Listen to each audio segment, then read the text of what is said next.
Hi, welcome back to Christine's Home Affairs. It's almost 8:30 in the evening and I am full of beans. I'm also full of dried sardines because Coco won't stop barking at me. I've made a harvesting apron. All right, here you go. Okay, I've made myself a harvesting apron because I've got all my produce starting to fruit and be ready to be picked. This is my veggie patch. When I said I was full of beans, I meant it. You should see how many I've picked today. Do you want a bean or a sardine? Good girl. Okay, hop down. Down. So I'm going to take you for a little walk and show you my veggie patch. I'm pretty proud of it. It's looking really good this year. And I've just whipped up this harvesting apron because I needed something to carry all my veggies in. That's what today's project is. So I'll take you for a quick walk around the veggie patch and then we'll get started with this. You want more? Beans or sardines? Which one do you want? Bean or sardine? Okay. Okay. Good girl. There you go. I'll take my bean back. This is the first time I've grown corn in about 30 years. And the corn at the moment is about 1.5 times my height. It's looking really good at the moment. I've got butternut pumpkin growing in here, trying to train that to go along the fence so that I can actually get into my veggie patch. I've picked all of these beans today, and then I've got cilantro, parsley, capsicum, and I've also got onions in here as well because I accidentally put onions in there when I'd forgotten I'd put beans in. More onions, love my onions. We've got tons of carrots this year. It's a really healthy looking crop. This one did have garlic in. I've just finished picking all of that, but I do have some nice onions coming up in here as well. And then I have 18 tomato plants growing up in these bins here as well as around the yard. All of them are self-seeded, so it's the first year I haven't purchased any seedlings at all. I've no idea what varieties I've got, but I'm sure there's a huge mixture of them. And then if we look over there, that's our berry house. Let's go check it out. So this entire enclosure is for strawberries, and I think there's only one left over there at the moment. We had the grandkids come in this afternoon. They've picked it clean. Oh, Coco. And Coco's having a bit of a hissy fit, aren't you? Do you want some more sardines? Yeah? Do you want something? Yeah, food will always shut you up, won't it? Let's go get something. And then we'll go and make an apron. You want some beans, Coco? That is a mighty fine harvest for our first pick. All right, I've made myself a little mud map. That'll be the outside of the apron, the inside. That'll fold up to become a pocket.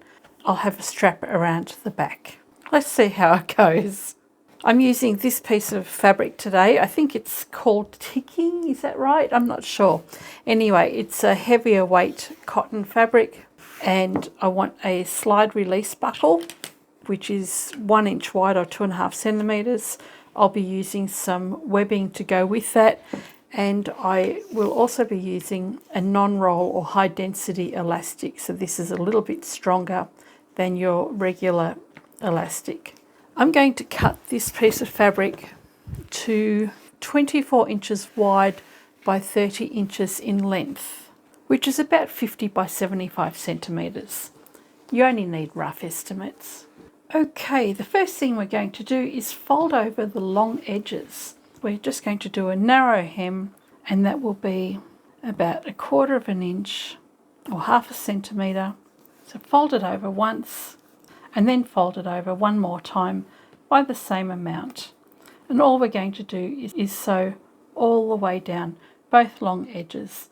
I'm not going to measure it, I'm just going to eyeball it at the machine and do that double fold. What I've done is just fold it over one hem and finger press that. That sets a crease there, which enables me to fold this over one more time.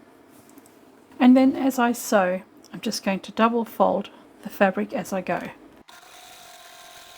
And you just run your finger up underneath that raw edge and that helps you guide your fabric and keep it nice and even.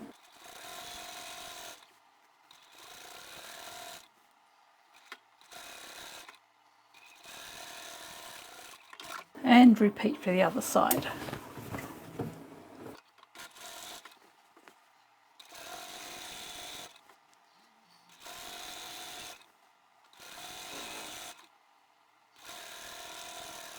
So the side hem's done on the long edges.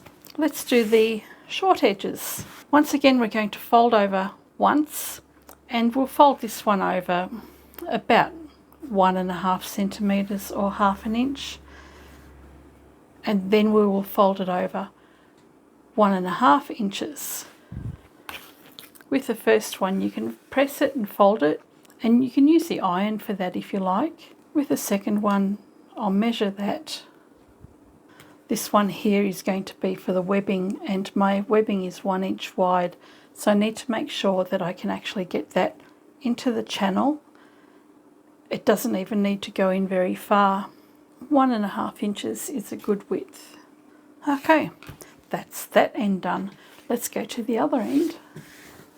We'll fold that under another 1/2 inch or 1.5 centimetres. Then I will fold it 1 inch instead of 1.5. So it'll be 2.5 centimetres or 1 inch on the bigger fold. And this will be for the elastic. Now you don't really need anything as wide as this, but just in case I want to put a wider elastic in later, if I feel that this one's not big enough or strong enough, then my channel's going to be wide enough that I can do that. So let's go back to the machine. We'll sew along this edge to secure that fold in place, and then we're going to just top stitch along the top edge as well, and we'll do that at both ends of the apron. Back stitch at the beginning and the end.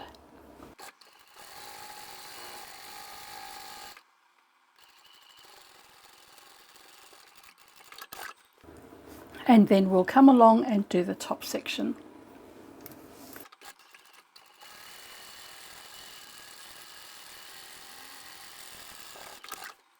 And we'll repeat that for the other side.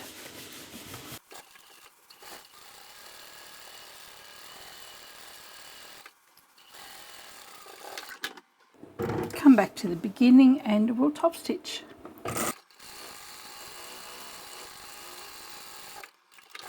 With the bottom edge sewn up, we're going to take our elastic and cut that to 18 inches in length, which is about 45 centimetres.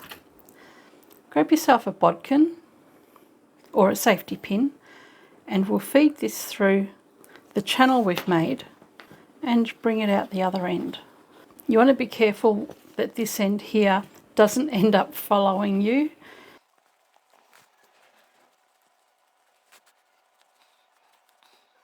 Before we finish up at this end, secure the elastic in place with a couple of clips at this end, and then keep on feeding the rest of this one through,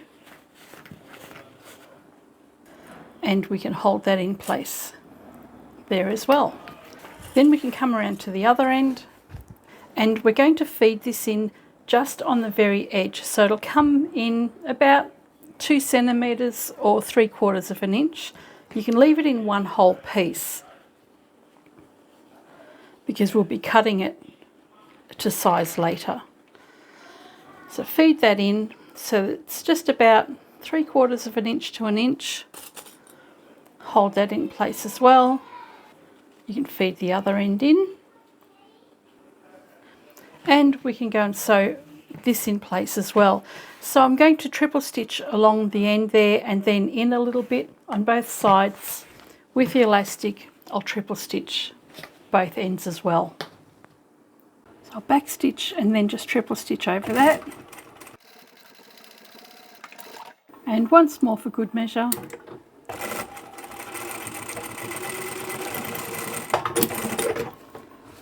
Repeat for the other side. And with the elastic, we can sew that in place as well.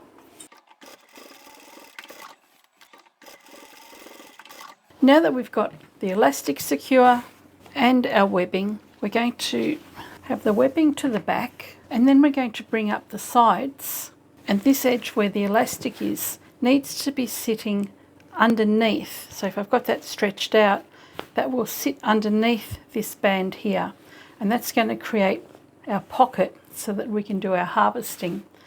So on this end here, line your fabric up on the outside edge, and we're going to sew down this end here. We'll also do the same on this side here,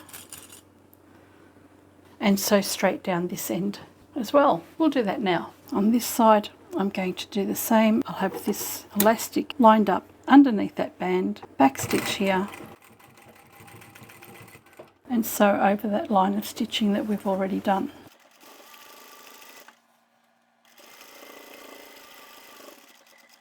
And back stitch. So I'll start under the band, secure that really well, and then sew down that row of stitching that we've already done.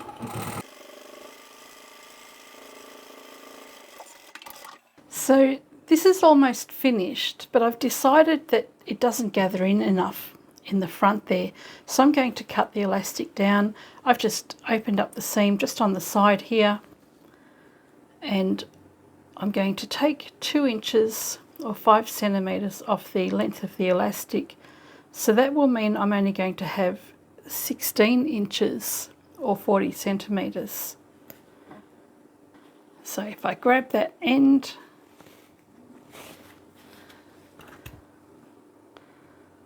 cut off what I don't want, and then I will re-stitch the elastic to this, and then I'll attach that back to the side seam. And I'll quickly go and do that now. So that's a little bit tighter. I think I probably still would prefer a heavier elastic, so I might do that at another stage, but for now it's going to be fine. Now all we need to do is box the corners, because I think this is a little bit boxy down the bottom. Let's turn that inside out. Well, it's not actually all we need to do, because we still need to put our straps on around the waist. So square up your corners at the bottom here. I'm just going to press a crease in the fabric.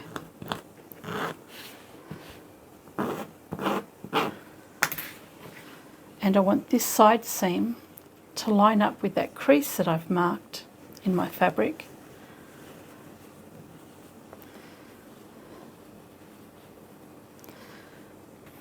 Which is right along here. I'm going to measure across 3 inches or 7.5 centimetres, and I'll sew across there. I'm not going to bother chopping my tails off, because I think it's neater leaving them on. So once again, open this one out, but my crease is along here. I'll line that up with the seam underneath and measure 3 inches or 7.5 centimetres. Can be whatever size you like. And we'll sew straight across both of those. Back stitch at the beginning and the end, and triple stitch over the seam.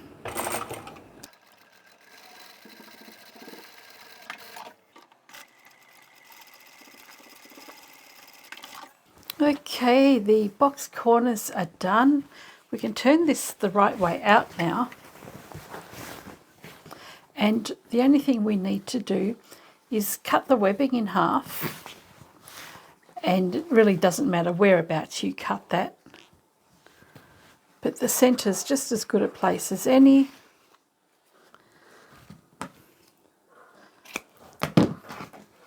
I'm using one of these adjustable buckles. But if you don't have those, you can just sew some Velcro onto your strap. I have a nice large piece on one side and sew the opposite piece on the other side, and then you can close up your webbing with the Velcro. But since we have this, so on one side all we need to do is pop the webbing through, and I'm going to fold over the raw edge and stitch that in place. And on the other side, come up on the inside, down on the outside, and that will lock into place like this. So the only thing you have to do here, if it's a little bit wispy, then you can seal the edges with some fray check or grab a lighter and just seal the edges, and that's what I will do with this. So I'll just run the flame across here,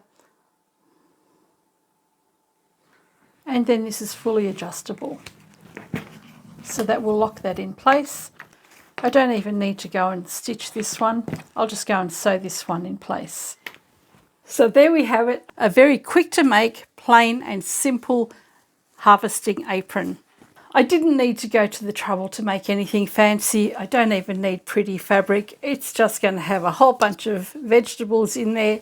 It'll gather lots of dust and dirt, and this one will be very easy to clean. Cocoa was a bit of a nightmare, otherwise we'd be back out in the garden again. Wasn't that a fabulous harvest? It was my first pick of the season. Beans, I know they're an easy crop to grow, but it's still always exciting when you get them. I have to go and process my beans now. I hope you've enjoyed this video, and I shall catch you next time. Bye for now.